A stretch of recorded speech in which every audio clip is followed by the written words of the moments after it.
प्यारे दर्शकों, आपका स्वागत है मेरे यूट्यूब चैनल में। मैं रमा जोशी, ज्योतिषी, रेकी हीलर, वास्तु कंसल्टेंट, अंक शास्त्री, ऑरा रीडर और टैरो रीडर। प्यारे दर्शकों, ओम नमः शिवाय, हर हर महादेव। प्यारे दर्शकों, आज मैं महादेव की बात करूंगी, हम सबके पिता शिव की बात करूंगी। क्यों शिव ने इतना अटपटा सा रूप ले रखा है? उनके शीश में चंद्रमा है, उनके गले में सर्प है, उनकी जटाओं से गंगा बह रही है, शेर की खाल ओढ़ रखी है, तीसरा नेत्र भी है उनका और शेर की खाल में बैठे हैं।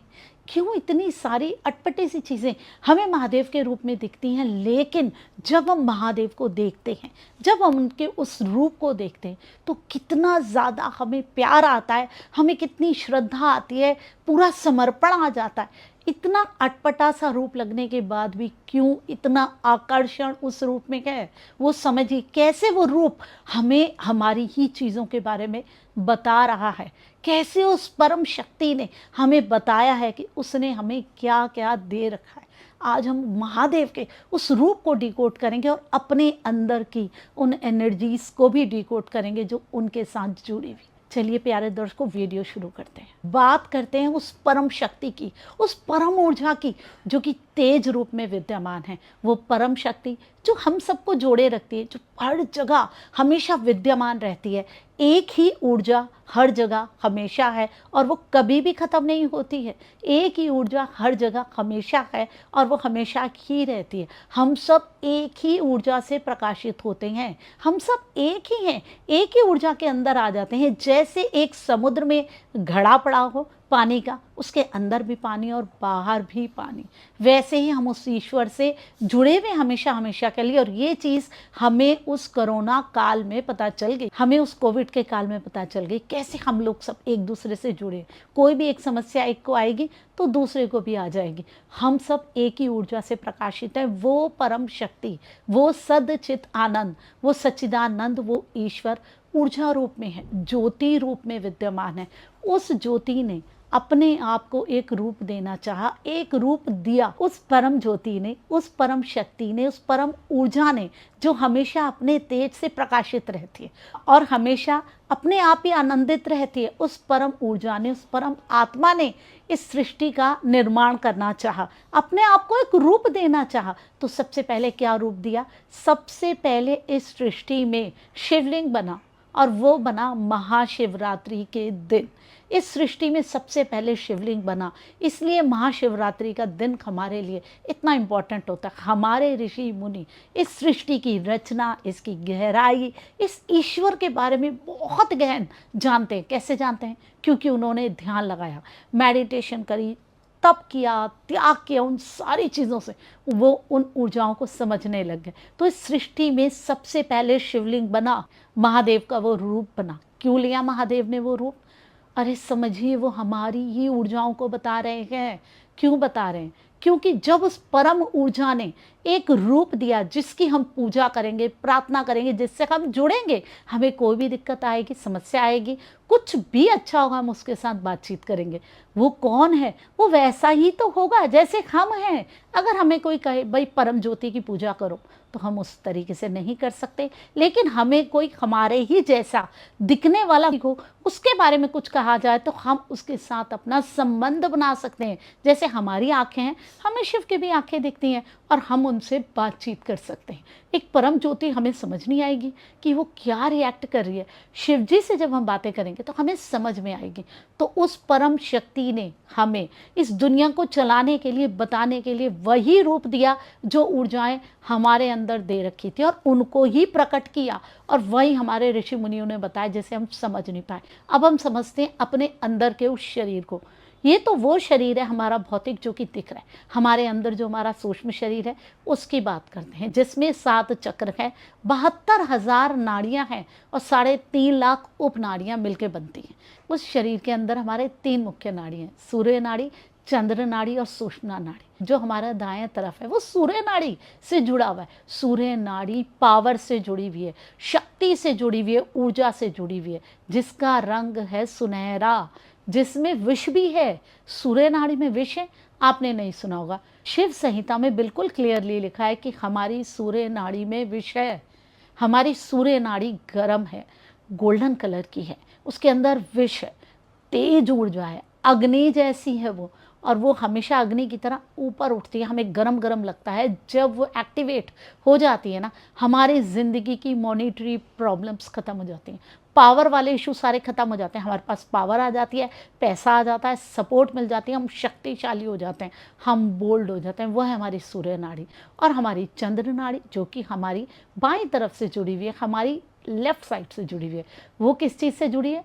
वो चंद्रमा, ठंडक, जल, इमोशंस, भावनाएं, हमारे अंदर के जो हम रिश्तों से जुड़ते हैं उन सारी चीज़ों से जुड़ी हुई है।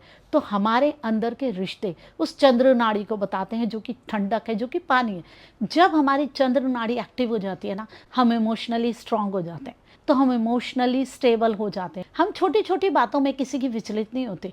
अगर हमें इमोशनली कोई हर्ट करने की कोशिश भी करें ना, हम तो भी स्ट्रांग रहते हैं। हम इमोशनली कहीं से हर्ट होते ही नहीं, हमें इमोशनली सपोर्ट मिल जाती है। छोटी छोटी बातों पे रिएक्ट नहीं करते हैं, कोई भी चीज़ें हमें डिस्टर्ब नहीं कर पाती हैं। और जो ब्रह्मांड की ऊर्जाएं वो भी हमें इमोशनली सपोर्ट करने में लगी रहती हैं। हमें हर तरफ से इमोशनली सपोर्ट मिलती है। जब सूर्य नाड़ी एक्टिव होगी तो पावर मिलेगी, पैसा मिलेगा, शक्ति मिलेगी, सामर्थ्य मिलेगी। और चंद्र नाड़ी एक्टिव होगी तो हमारे पास इमोशंस की स्ट्रांगनेस आएगी, हम अपने आप को मजबूत समझेंगे, हमारा मन मजबूत होगा, हमारा फोकस बनेगा, हम छोटी छोटी चीज़ों से विचलित नहीं होने वाले। ध्यान करने से यही सारी चीज़ें होती हैं। और जब ये दोनों एक्टिव हो जाएंगी फिर होती है हमारी सूक्ष्म नाड़ी एक्टिव। जब हमारी सूर्य नाड़ी वो गर्मी लाती है, वो विष उसमें से निकलता है, अग्नि निकलती है, चंद्र नाड़ी जो कि जल है वो भी ऊपर जाती है, तो फिर बनता है वाष्प। और उसके बाद हमारी सूक्ष्म नाड़ी एक्टिव होती है। और ये सब के सब है हमारी रीढ़ की हड्डी पे। हमारे शरीर में नाड़ियां नसों की तरह फैली हैं जो कि दिखती नहीं, और फिर वो एक्टिवेट होकर ऊपर जाती हैं। हमारे स्वादिष्टान चक्र में अमृत जल बनता है, वो उस जल को लेकर के ऊपर जाती है सूक्ष्म नाड़ी। और यहाँ हमारे सहस्रार चक्र के नीचे इस तरीके से वो मुड़ी है, आगे नहीं मुड़ी, पीछे को मुड़ी हुई है, इस तरीके से वो मुड़ी हुई है और अमृत वर्षा करती है। और हमारे सहस्रार चक्र से गंगा बहती है और वो अमृत हमारे अंदर ऐसे रोटेट होता रहता है, पीछे से ऐसे रोटेट होता रहता है, इस तरीके से रोटेट होता है, इस तरीके से पीछे जल आता है और इस तरीके से वापस ये सर्कुलेशन हमारे अंदर चलता रहता है। क्योंकि वो जल नीचे जाता है और फिर वही सूर्य नाड़ी एक्टिव होगी, चंद्र नाड़ी एक्टिव होगी और फिर वाष्प बनेगा। ये हमारे शरीर का एक प्रकरण, ये हमारे शरीर का एक सिस्टम है। जब हम मेडिटेशन में बैठते हैं तो ये सारी चीज़ें एक्टिव होती हैं। और ये देखिए, जब हम ध्यान में बैठते हैं तो और क्या होता है, हमारी थर्ड आई एक्टिवेट होती है, हमारा आज्ञा चक्र एक्टिवेट होता है, हम चीज़ों के बारे में जानने लग जाते हैं, हमें पता लग जाता है, सारी चीज़ें हमको समझ में आती है। हम महादेव के रूप की बात करें, महादेव का रूप क्या हमें बता रहा है, हमारी ही तो एनर्जी इसको बता रहा है। अगर हम मेडिटेट करेंगे, अगर हम ध्यान करेंगे, मेडिटेट करेंगे, तो हम अपनी एनर्जीज को एक्टिवेट कर सकते हैं।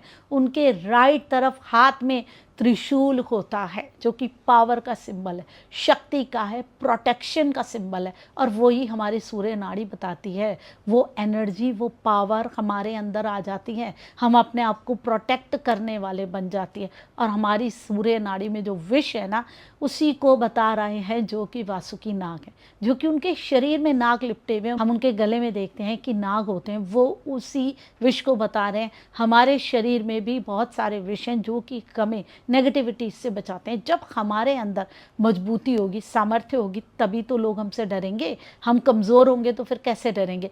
शिव जी हमारी ही एनर्जीज़ को बता रहे हैं। अगर हम अपने मेडिटेट करेंगे तो हम अपनी इन एनर्जीज़ को एक्टिवेट कर सकते हैं।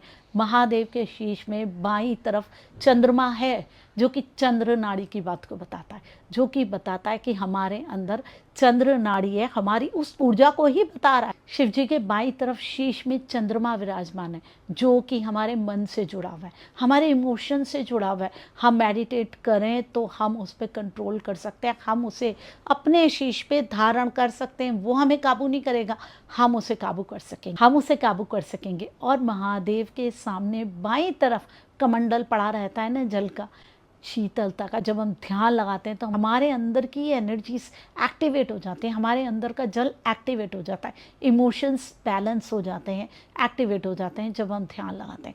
वही हमें महादेव बता रहे हैं। और उनके शीश से जो गंगा बह रही है ना, वो हमारे अंदर की सहस्रार चक्र के नीचे जो गंगा हमारे बहती है, जो अमृत धारा बहती है, वही तो है जो इस तरीके से बहती है पीछे को कर, वही अमृत धारा तो है जो महादेव के शीश से गंगा बह रही है। हमारी ही तो ऊर्जाएं बता रहे हैं महादेव। महादेव के हम थर्ड आई भी देखते हैं, तीसरा नेत्र भी देखते हैं, तो हमारे भी तो है आज्ञा चक्र में, हमारा भी तो आज्ञा चक्र एक्टिवेट हो जाता है और उसके बाद हम चीज़ों को देखने लग जाते हैं। है ना ये शक्ति भी हमारे अंदर। महादेव शेर की खाल को पहनते हैं। अब उन्होंने क्या दिया इन नाड़ियों को ढकने के लिए, हमें क्या दिया, ये मजबूत शरीर, ये भी तो शेर की खाल की तरह ही है मजबूत। वो जो नाड़ियाँ वो तो इनविजिबल हैं, इस भौतिक शरीर के अंदर है। और किस पे बैठते हैं वो, शेर की खाल पे, मजबूत पे। ये धरती भी तो हमें मजबूत दे रखी है महादेव ने। वो सारी चीज़ें बता रहे हैं जो हमारे अंदर है। उन्होंने अपने शरीर पे शमशान की राख लगा रखी है। जानते हैं ना हम सब, अंतिम सत्य मृत्यु है, सब जानते हैं। उस सत्य को लेकर ही हम अपना हर पल पल जीते हैं और जानते हैं कि मृत्यु आ जाएगी, फिर भी जीते हैं, खुशी से जीते हैं, ये सोच के जीते हैं कि हमें कभी मृत्यु नहीं आएगी। वो सारी ऊर्जाएं जो हमारे अंदर है, महादेव हमारी उन ऊर्जाओं को ही बता रहे हैं। हमारे ऋषि मुनियों ने उन सारी ऊर्जाओं को ही रिप्रेजेंट किया है। हमारे ऋषि मुनियों ने महादेव के उस रूप को बताया और हम समझ ही नहीं पाए कि महादेव इस प्रकार से क्यों रूप लेकर के बैठे। अरे वो यही तो बता रहे, यही चीज़ें हमारे अंदर हैं। जिस तरीके का हमें बनाया है उस ईश्वर ने, वैसा ही हमें महादेव का रूप दिया ताकि हम अपनी ऊर्जाओं को देख सकें, रिजेंबल कर सकें। वो तो मिरर है हमारा, अपने आप को हम समझ सकें, लेकिन हम समझे ही नहीं। उल्टा हम ही ये सोचने लग गए कि इन्होंने अटपटी सी चीज़ें क्यों धारण कर रखी है, लेकिन उसके बाद भी वो अट्रैक्शन, वो आकर्षण कभी भी नहीं जाता हमसे। जब भी हम महादेव के उस रूप को देखते हैं ना, सभी एकदम ही आकर्षित हो जाते हैं और मन से निकलता है ओम नमः शिवाय, हर हर महादेव, खर खर शंभु। अगर आप भजन सुनेंगे शिव के तो आप भी उसी लय में बह जाएंगे, क्योंकि वो रूप है ही इतना आकर्षक, हमारी ही ऊर्जाओं को तो बता रहा है। तो बताइए प्यारे दर्शकों, आज तक कभी इस बात के बारे में आप जानते थे? अब आज आपको मैं इस वीडियो के द्वारा बता रही हूँ। अगर आप आगे इन बातों के बारे में जानेंगे तो इस वीडियो के बाद ही जानेंगे। है ना महादेव का ये इतना सुंदर आकर्षक रूप क्यों है, समझिए, हमारे ही रूप को बताने वाला है। वो कभी कभी अटपटा लगता है, लेकिन अटपटा नहीं है, वो हमारी ही ऊर्जाओं को बता रहा है। तो फिर अपनी उस एनर्जीज को एक्टिवेट करना शुरू कर दीजिए और अपने अंदर जो ऊर्जाएं हैं उसको भी जागृत करिए, ताकि आप भी उसी एनर्जी में आ सकें। प्यारे दर्शकों, अगर आप ऐसे ही वीडियोस बहुत सारी देखना चाहते हैं आध्यात्म के बारे में, तो मेरे चैनल को सब्सक्राइब कर दीजिए। वीडियो अच्छी लगे लाइक ज़रूर करिए और कमेंट ज़रूर करिए ना, हर हर महादेव। और मेरे साथ कहिए ओम नमः शिवाय, हर हर महादेव।